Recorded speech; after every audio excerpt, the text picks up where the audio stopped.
Tu te sens bloqué dans ton niveau en escalade et tu veux progresser, voici deux méthodes qui peuvent t'aider dans ça. Dans ton parcours de grimpeur, tu atteindras un point où ta cotation max deviendra presque trop facile pour toi, mais le niveau d'après reste inaccessible. Tu auras donc besoin de créer des difficultés intermédiaires entre ces deux niveaux. Et tu peux le faire en rendant ton bloc un peu plus difficile. Le but étant de sortir de sa zone de confort et de se rapprocher un peu de sa cotation cible. Et tu peux ajuster la difficulté d'un bloc, soit en cherchant une méthode alternative, par exemple sur ce bloc, si tu es à l'aise avec les mouvements dynamiques, tu peux essayer de passer la première partie en statique. Ça t'apprendra beaucoup de choses sur le placement de ton corps. Si à l'inverse tu es un grimpeur statique et que tes tentatives de dynamique ressemblent plutôt à ça ou ça, tu peux apprendre par exemple les mouvements de coordination. En première partie, tu peux commencer par calibrer l'élan, puis te familiariser avec la position cible.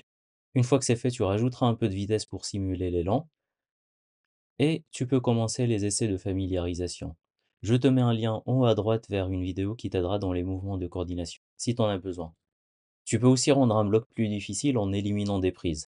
Sur ce bloc, par exemple, je décide de m'affranchir de ces 4 prises pour les mains.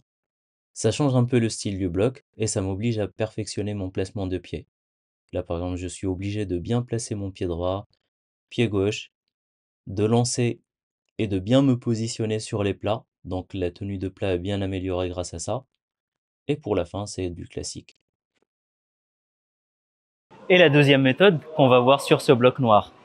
Là, par exemple, je vais faire le bloc en ajoutant sur un passage dur cette prise rouge qui ne fait pas partie du bloc, mais je vais faire comme si elle était dedans parce que ça va me permettre de faire les mouvements dans une version un peu moins dure. J'ai remarqué qu'établir la position de départ était aussi un challenge pour certains grimpeurs.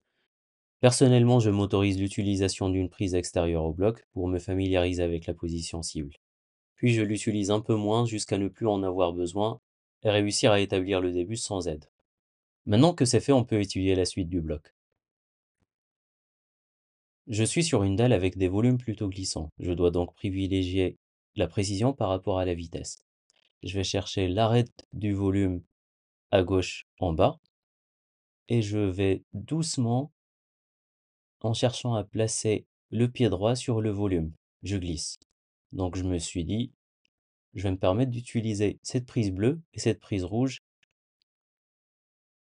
pour voir la suite du bloc. Maintenant, je sais que ça marche, donc je peux me permettre de faire des essais de familiarisation.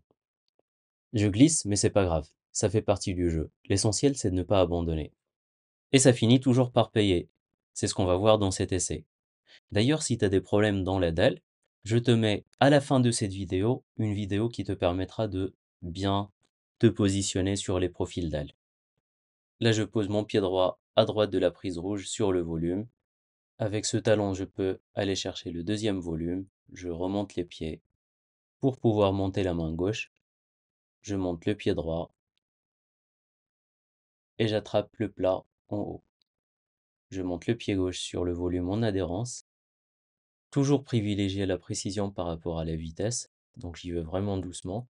J'attrape le dernier volume tout en haut. Avec ce talon, je vais chercher la dernière prise. Je passe mon talon en adhérence sur l'autre face du volume et je monte le pied droit sur le plat. Et je valide le bloc.